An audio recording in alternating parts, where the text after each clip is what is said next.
হারানোর হিসেব কষতে কষতে বুঝে গেছি সবকিছু পাওয়ার দরকার নেই। যা আমার জন্য ছিল তা রয়ে গেছে।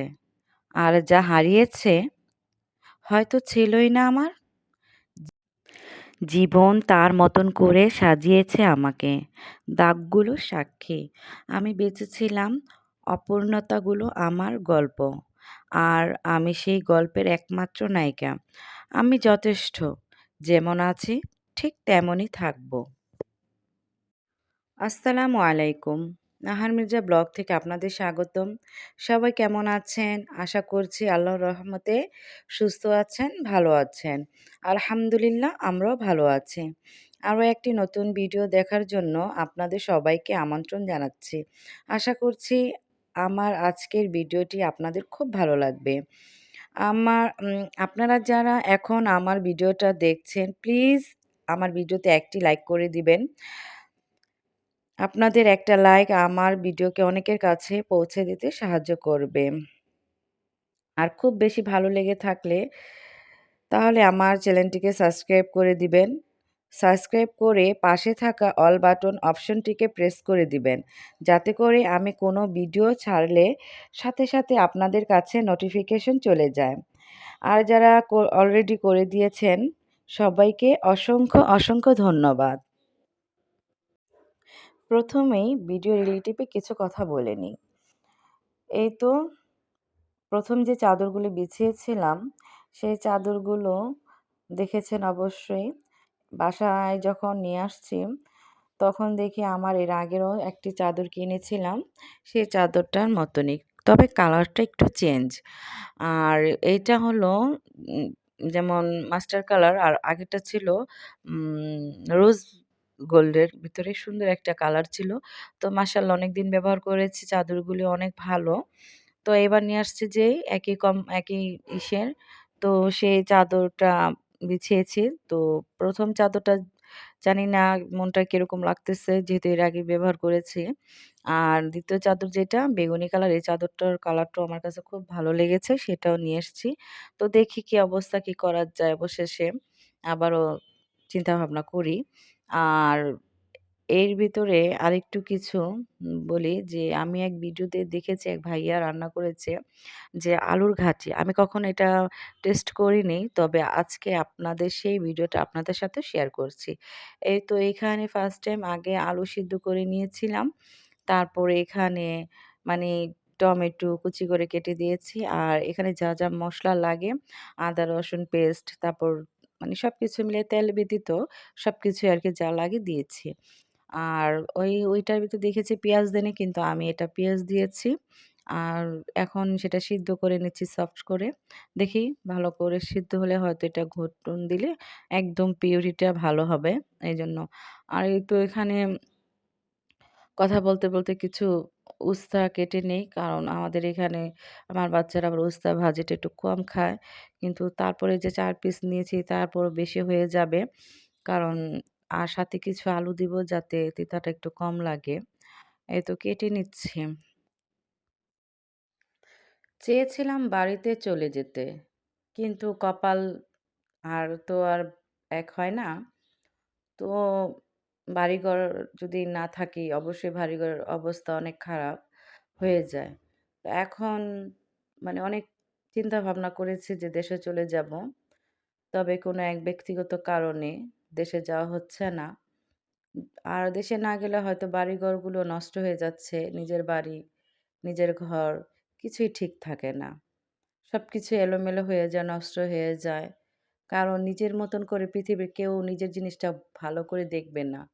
সে যত আপন ভাই-বোন হোক, কেউ না। তবে চেয়েছিলাম সেই জন্যই চলে যেতে। কারণ আমরা মধ্যবিত্ত ফ্যামিলির মানুষ। আমাদের অনেক হিসেব করে চলতে হয়। তো সবকিছু মিলিয়ে যেতে চেয়েছি। কিন্তু ব্যক্তিগত কোনো কারণে আমার হাসব্যান্ড যেতে দিচ্ছে না। তো যাই হোক এখন নতুন আরেকটা বাসা নিয়েছি। মানে আমি বাড়িতে যাওয়ার উদ্দেশ্য করেই বাড়িওয়ালাকে না করে দিয়েছিলাম। কিন্তু এখানে ভাড়াটিয়া যেহেতু মানে পেয়ে গেছে তারও অ্যাডভান্স নিয়ে নিয়েছে। কিন্তু এখন আমাকে বলতেছে যে বাড়িতে যেতে হবে না, যেকোনো একটা কারণে। ঠিক কিন্তু আমি বাড়িতে যাওয়ার জন্য আমি কিন্তু উনার অনুমতি নিয়ে বাসা ছেড়েছি। কিন্তু উনি আমাকে যেতে দিচ্ছে না। আচ্ছা যাই হোক, এখন আমার এই মুহূর্তে কি করার? মানে নিজে বলে না, নিজের পায়ে নিজে কুড়াল মেরেছি। আমার এমন একটা অবস্থা, কিছুদিন আগে আমি অসুস্থ ছিলাম। তারপরও আমার এখন আবার কতগুলো টাকা আল্লাহ যেভাবে হোক ম্যানেজ করে হয়তো আমার যেতে হবে। কারণ আমি উদ্দেশ্য ছিল আমি বাড়িতে এবার চলে যাব। কারণ বছর শেষ, বাচ্চাদের এই বছর যেখানেই যাই সেখানেই আমি ভর্তি নিতে পারবো। কিন্তু যেতে দিল না। যাই হোক, যেতে পারলাম না যেকোনো এক কারণে। এখন আমার তো বাড়িটা ছাড়তে হবে। আর তাছাড়া আ যে অনেক কিছু মিলেই এখন বাড়িটা ছাড়তে হবে। আর এখানে যে বাড়িটা ছাড়বো, কোনো একটা নতুন পরিবেশে যাচ্ছি। জানি না ওই পরিবেশের মানুষগুলি কিরকম।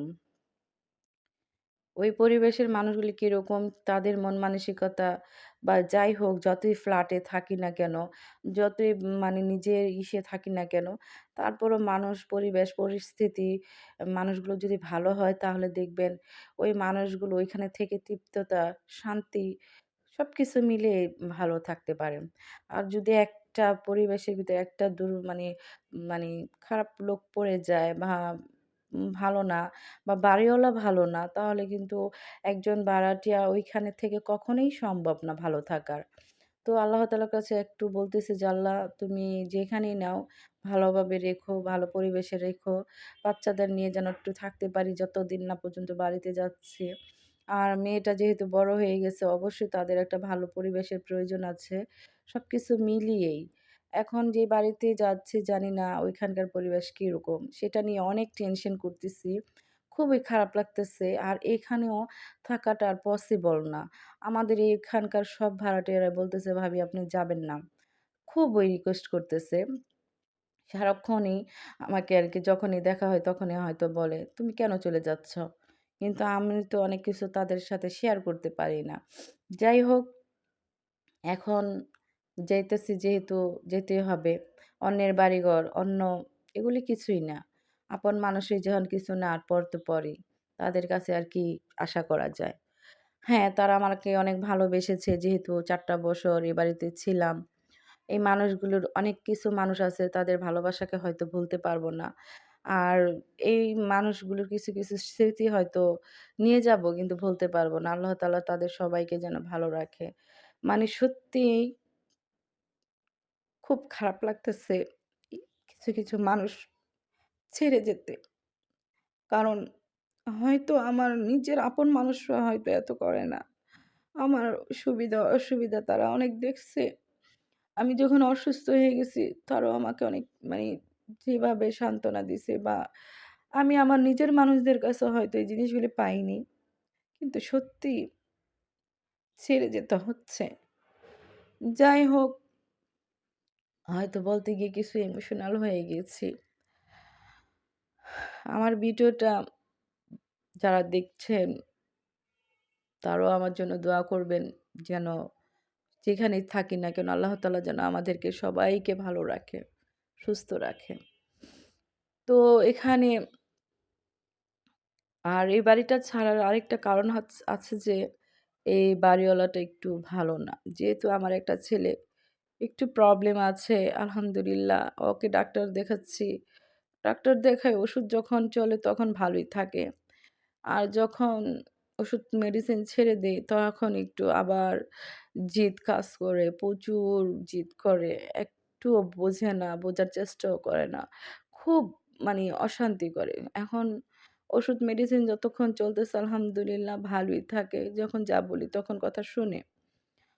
তো এখন এই বাড়িটা একটা কারণ হচ্ছে আমাদের বাড়িওয়ালাটা খুব সেনসিটিভ মানুষ। খুব উগ্র মেজাজের মানুষ। মানে উনি বাড়িতে যদি কেউ একটা টিস্যুও ফালায়, তখনও সে আমার ছেলের কথাই বলে। কারণ আমার বাচ্চাটা একটু অসুস্থ। অথচ এই বিল্ডিং এর আরো অন্যান্য নতুন ভাড়াটিয়া যারা আছে, তা তাদেরও বাচ্চা আছে। ভালো-মন্দ সবাই মানে উঠে নামে, দুষ্টামি করে।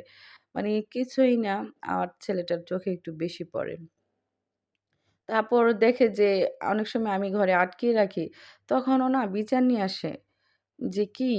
আপনার ছেলে এটা করছে। পরে আমি বলছি, "কখন? দেখেন তো সারাক্ষণ তালা দিয়ে আটকে রাখি ভিতরে।" তো এই মানুষটা বেরোতে পারলেও তো করবে। কিন্তু যারা আমার সাথে থাকে আশেপাশে তারা আবার বলে যে, "না ও তো বের হয় না। ওরে তো অন্য ঘরেই আটকে রাখে।" কিন্তু এখন মানে যেখানে অনেক কথা হয়, তারপর আমার বাচ্চারা আসে, আমার বাচ্চারা ওঠে নামে যেহেতু ওরা মাদ্রাসায় যায়। ওঠে নামে কেন? সেটা বারবার কথা বলে।